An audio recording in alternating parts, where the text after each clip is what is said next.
Allez, donc pour ce premier exercice, la consigne est écrit vrai ou faux. Donc il va falloir que tu lises chaque phrase, d'accord? Donc première, deuxième, troisième et quatrième phrase, et que tu devines si la phrase est vraie ou fausse. Donc sur ta feuille, donc tu prends ta feuille ou ton cahier avec un crayon, et donc tu écris première phrase, vrai ou faux, deuxième, vrai ou faux, troisième, est-ce que c'est vrai, est-ce que c'est faux, et la quatrième, est-ce que c'est vrai ou est-ce que c'est faux. Par exemple, pour la première, je te la lis. Le premier, donc premier petit cochon, fait sa maison en paille.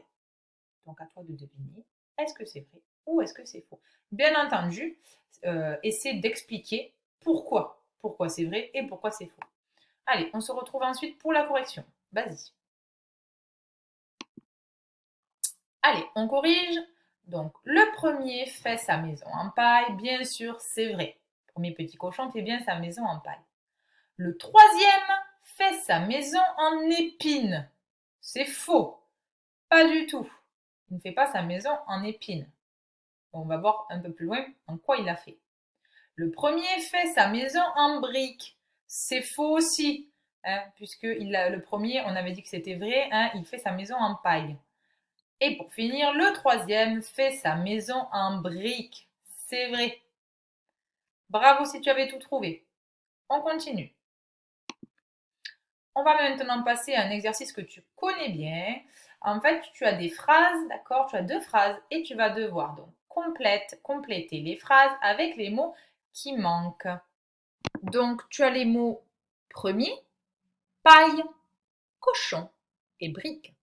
Donc, tu vas mettre la vidéo sur pause, tu vas lire les phrases et bien sûr, en fonction de ce qu'elles veulent dire, tu vas essayer de deviner quel mot va à quel endroit dans la phrase. Allez, à toi de jouer, mets la vidéo sur pause. Et voilà pour la correction. Le premier cochon fait une maison en paille.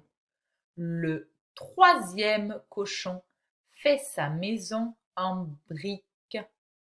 Bravo si tu avais trouvé tous les mots.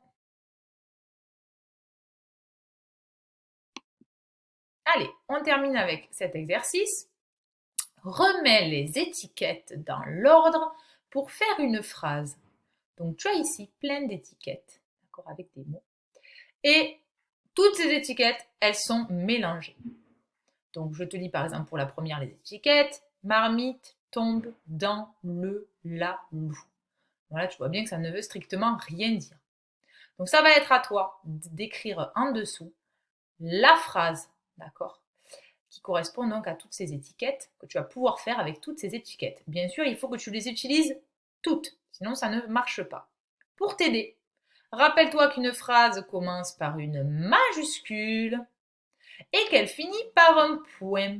Et surtout, bien entendu, il faut que la phrase veuille dire quelque chose, sinon ce n'est pas une phrase.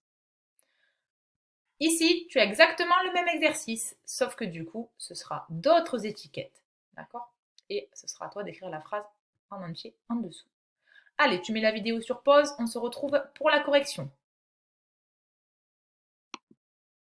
Et voilà la correction. Donc ici, il fallait trouver avec les étiquettes la phrase « Le loup tombe dans la marmite ». Donc, tu avais le ici qui commençait par une majuscule, on pouvait donc deviner que c'était le premier mot, la première étiquette à placer. Et marmite qui finissait par un point, donc déjà, tu avais deux mots que tu pouvais placer facilement. Et pour la seconde, le loup souffle sur la maison. Et là aussi, tu avais la majuscule à le ici et le point après maison qui te montrait que c'était le dernier mot à mettre dans la phrase. Voilà, c'est tout pour aujourd'hui. Bravo si tu as réussi.